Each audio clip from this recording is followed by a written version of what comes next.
Everyone, welcome back to my channel. अगर 2025 में आपका भी टारगेट है AIIMS BSc nursing entrance exam को क्रैक करना, या फिर आप किसी स्टेट लेवल के एंट्रेंस एग्जाम को क्रैक करना चाहते हो, जैसे कि आपका उत्तराखंड बीएससी नर्सिंग, आपका यूपी सीनेट, आपका Rajasthan BSc nursing, Bihar BSc nursing, या फिर किसी भी स्टेट लेवल के एग्जाम को क्रैक करना चाहते हो, तो ये वीडियो डेफिनेटली आपके लिए बहुत हेल्पफुल होने वाली है।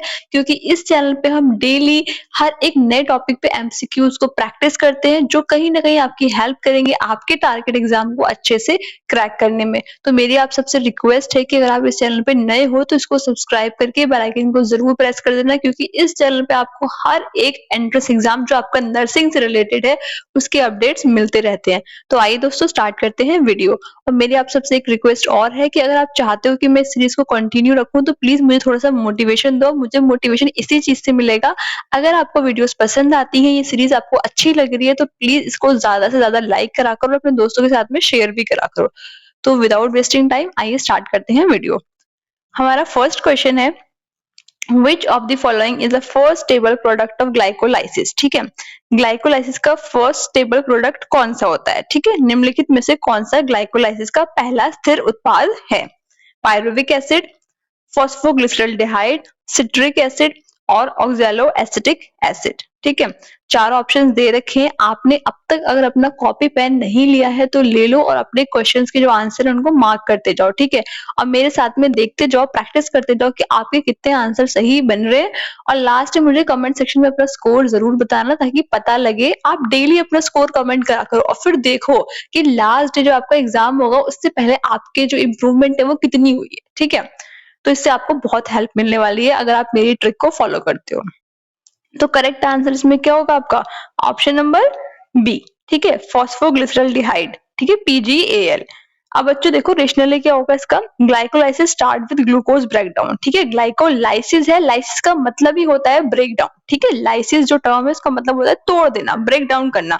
तो ग्लाइकोलाइसिस कैसे स्टार्ट होगी? जब ग्लूकोज का ब्रेक डाउन होगा। ठीक है, and PGL is a first stable intermediate before it converts into pyruvic acid. ठीक है, पायरुविक एसिड में कन्वर्ट होने से पहले जो आपका फॉस्फोग्लिसरॉल्डिहाइड है वो फर्स्ट स्टेबल इंटरमीडिएट आपका होता है। ठीक है, तो आपका ऑप्शन नंबर बी करेक्ट है। Next question, in which organelle does the Krebs cycle occur? किस ऑर्गेनेली में क्रैब साइकिल होता है? ठीक है, क्रैब्स चक्र किस ऑर्गेनेली में होता है? आपके ऑप्शंस हैं साइटोप्लाज्म, माइटोकॉन्ड्रिया, क्लोरोप्लास्ट और एंडोप्लाज्मिक रेटिकुलम। ठीक है, चार ऑप्शंस दे रखे हैं, इनमें से आपको अपना करेक्ट आंसर फाइंड आउट करना है। मुझे कुछ स्टूडेंट्स ने बोला था कि हमें क्वेश्चन इंग्लिश में समझ नहीं आते हैं, तो आप प्लीज क्वेश्चन हिंदी में लेके आइए। फिर कुछ ने मुझे बोला कि आप ऑप्शंस भी हिंदी में लेके आओ, तो मैंने आप सबके लिए क्वेश्चंस और ऑप्शन दोनों हिंदी और इंग्लिश दोनों में रखे हैं, ताकि आपकी हेल्प हो जाए। लेकिन एक चीज है, जो आपका पेपर कंप्यूटर बेस्ड होता है वहां पे आपका पेपर इंग्लिश में ही आता है। ठीक है, तो ट्राई करो कि इंग्लिश में क्वेश्चंस को सॉल्व कर पाओ। ठीक है, तो करेक्ट आंसर इसमें क्या होगा आपका? Option number B, mitochondria. वो कैसे होगा ये देखो, क्रैब साइकिल जो आपका अकर होता है वो माइटोकॉन्ड्रियल मैट्रिक्स में होता है। ठीक है, माइटोकॉन्ड्रिया के मैट्रिक्स में वहां पे क्या होगा? एसिटिल कोएंजाइम ए जो होती है आपकी, वो ऑक्सीडाइज जाती है आपके और प्रोड्यूस करती है आपकी एटीपी, एनएडीएच और एफएडीएच2। ठीक है, तो आपका option number B mitochondria correct है। Next question, Which enzyme is responsible for the conversion of glucose to glucose 6-phosphate in glycolysis? ठीक है, ग्लाइकोलाइसिस में कौन सी एंजाइम रिस्पॉन्सिबल होती है जो कन्वर्ट कर देती है आपकी, ठीक है, ग्लूकोज को ग्लूकोज 6-फॉस्फेट में। ठीक है, तो यहाँ पे आपके ऑप्शंस दे रखे हैं। फर्स्ट है आपका हेक्सोकाइनेज, सेकंड है आपका फॉस्फोफ्रक्टोकाइनेज, सी है आपका पायरुवेट काइनेज और डी है आपका एल्डोलेज। ठीक है, चार ऑप्शन दे रखे, एलिमिनेट करना सीखो। एलिमिनेट करोगे तो आंसर्स बहुत जल्दी फाइंड आउट कर लोगे। ठीक है, तो उसका करेक्ट आंसर क्या होगा आपका? Option number A. ठीक है, हेक्सोकाइनेज। हेक्सोकाइनेज कैसे होगा? हेक्सोकाइनेज क्या करता है? आपको कैटेलाइज कर देता है आपके फॉस्फोरिलेशन को, जिसमें क्या होता है? ग्लूकोज ग्लूकोज 6-फॉस्फेट में आपका कन्वर्ट हो जाता है। ठीक है, ये फर्स्ट स्टेप है आपका ग्लाइकोलाइसिस की प्रोसेस का। ठीक है, next question, what is the net ATP gain in glycolysis पर मॉलिक्यूल ऑफ ग्लूकोज? ठीक है। आपका नेट एटीपी कितना गेन होता है ग्लाइकोलाइसिस की प्रोसेस में, पर मॉलिक्यूल पूछा है, यहाँ पे ध्यान रखना, पर मॉलिक्यूल ऑफ ग्लूकोज, ठीक है। ग्लाइकोलाइसिस में प्रति ग्लूकोज अणु का शुद्ध एटीपी लाभ कितना होता है। आपके ऑप्शन है 2 एटीपी, 4 एटीपी, 6 एटीपी और 8 एटीपी, ठीक है। 4 ऑप्शंस दे रखे, इसमें से करेक्ट आंसर क्या होगा, जल्दी से बताओ, फटाफट से अपना दिमाग लगाओ, ये क्या होना चाहिए, याद करो क्या होता था ग्लाइकोलाइसिस की प्रोसेस में। फटाफट से अपने क्वेश्चन को मार्क करो। थोड़ा सा टिपिकल हो सकता है ये क्वेश्चन, लेकिन बहुत मजा आएगा, बिलीव मी, अगर अच्छे से इसको सॉल्व कर लेते हो तो, ठीक है। तो करेक्ट आंसर क्या होगा इसका आपका 2 एटीपी, ठीक है। कैसे करके होगा, देखो ऑल्दो क्या होता है, आपके 4 एटीपी मॉलिक्यूल्स होते हैं जो आपके प्रोड्यूस होते हैं ग्लाइकोलाइसिस में, ठीक है। ग्लाइकोलाइसिस में 4 एटीपी के मॉलिक्यूल्स बनते हैं, 2 एटीपी के मॉलिक्यूल्स होते हैं वो कंज्यूम जाते हैं बच्चों, ठीक है। आप में से कुछ बोलते हैं कि दीदी 4 एटीपी के मॉलिक्यूल्स बनते हैं, तो आपकी बात सही है, 4 बनते हैं, लेकिन 2 एटीपी के मॉलिक्यूल्स कंज्यूम्ड जाते हैं। तो जो आपके रिजल्ट, जो नेट गेन, हमसे यहाँ पे क्या पूछा था, हमसे पूछा है नेट एटीपी गेन, ठीक है। तो नेट एटीपी का जो गेन होता है वो 2 एटीपी का ही रहता है, ठीक है। एटीपी का मतलब क्या होता है, एडेनोसिन ट्राइफॉस्फेट, ठीक है। तो आपका ऑप्शन नंबर ए यहाँ पे करेक्ट है, 2 एटीपी, ठीक है। नेक्स्ट क्वेश्चन है, इन एनारोबिक रेस्पिरेशन इन प्लांट्स, जो प्लांट्स में आपकी एनएरोबिक रेस्पिरेशन होती है, pyruvic acid is converted into which compound, तो पायरुविक एसिड किस कंपाउंड में बदल जाता है, ठीक है। वनस्पतियों में अनऑक्सिक यानी कि एनारोबिक श्वसन में पायरुविक एसिड किस यौगिक में परिवर्तित होता है, ठीक है। आपके ऑप्शंस है ethanol and CO2, lactic acid, acetyl CoA और फिमेरिक एसिड, ठीक है। 4 ऑप्शंस दे रखे हैं, अब जल्दी से सोचो उसका करेक्ट आंसर क्या होना चाहिए, ठीक है।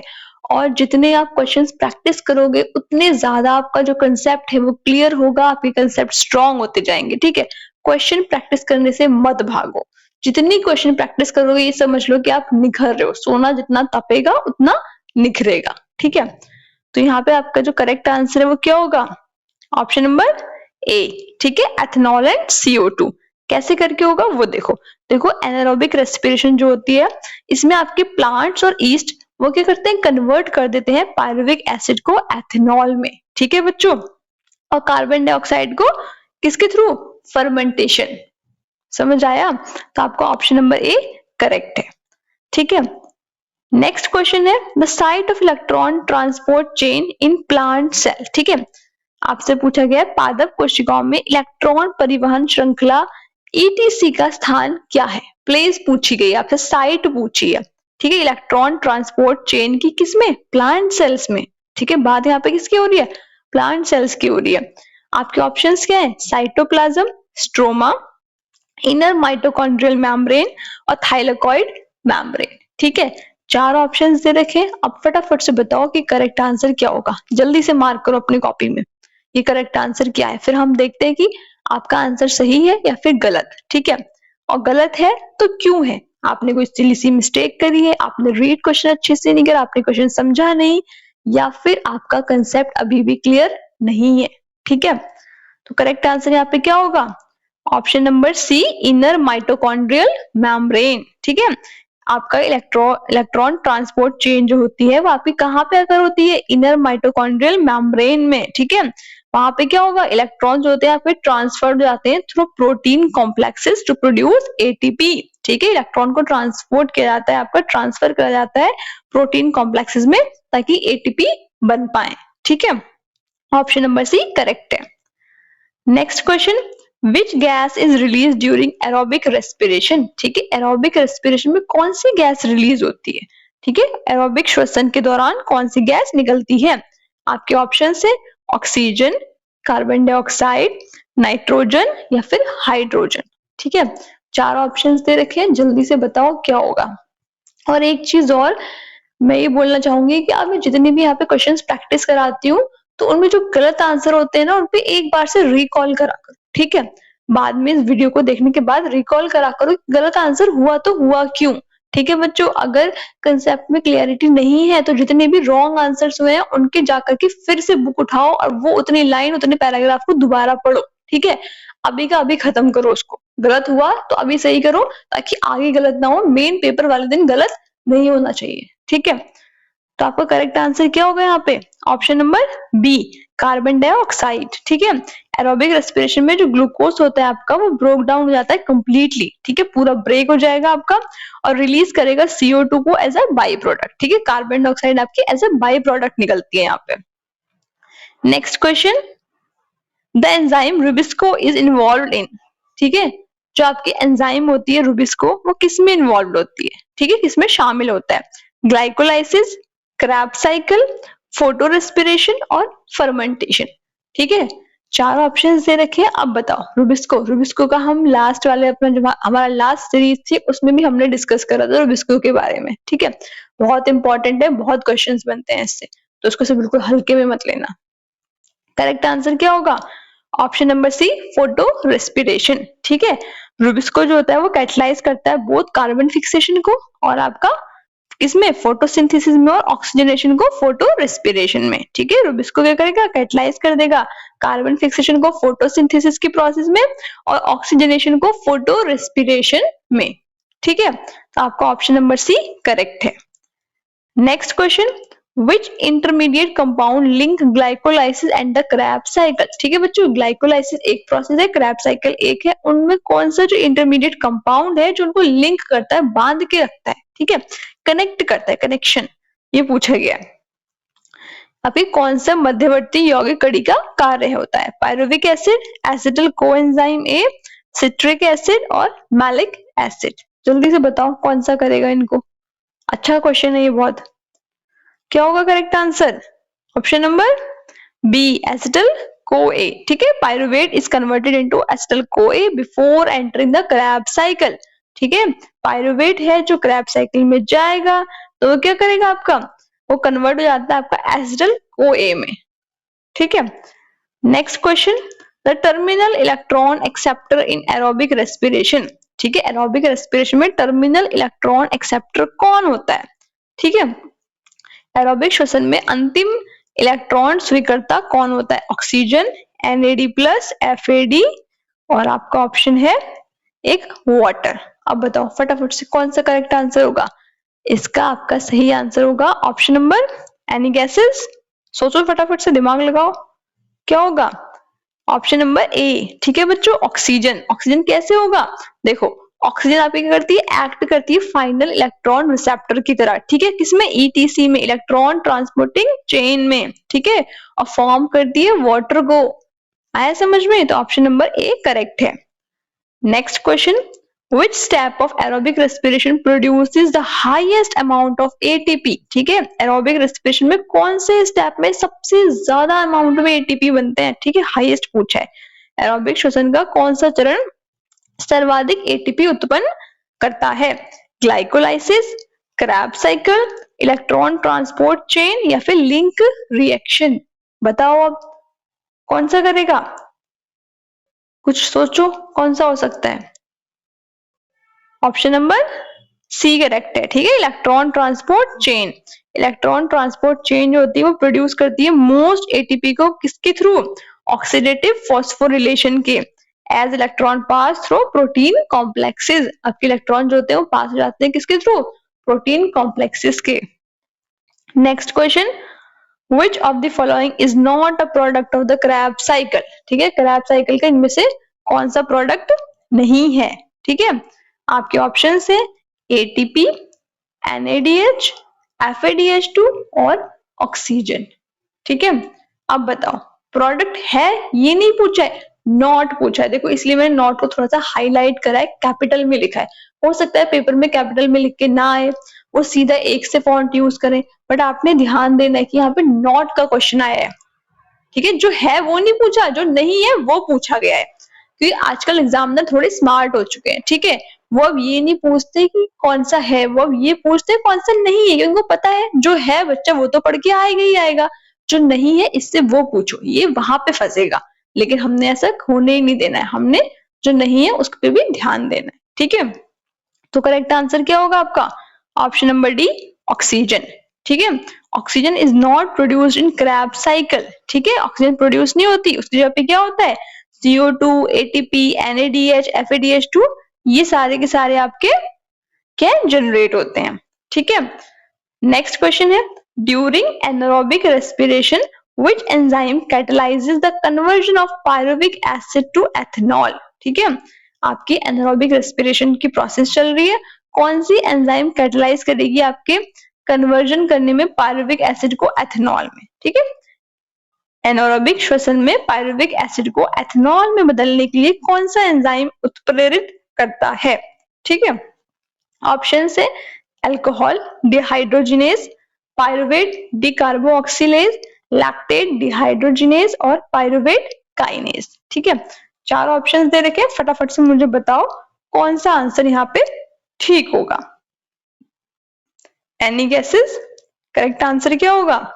Option number B pyruvate decarboxylase. ठीक है, पायरुवेट डिकार्बोक्सिलेज क्या करता है आपको रिमूव कर देता है CO2 को, किसमें से पायरुविक एसिड में से, और फॉर्म कर लेता है एसिटाल्डिहाइड को। ठीक है, जो आपका कन्वर्ट हो जाएगा एथेनॉल में किसके थ्रू, अल्कोहल डिहाइड्रोजिनेज के थ्रू। ठीक है, नेक्स्ट क्वेश्चन है what is the function of cytochrome C in cellular respiration.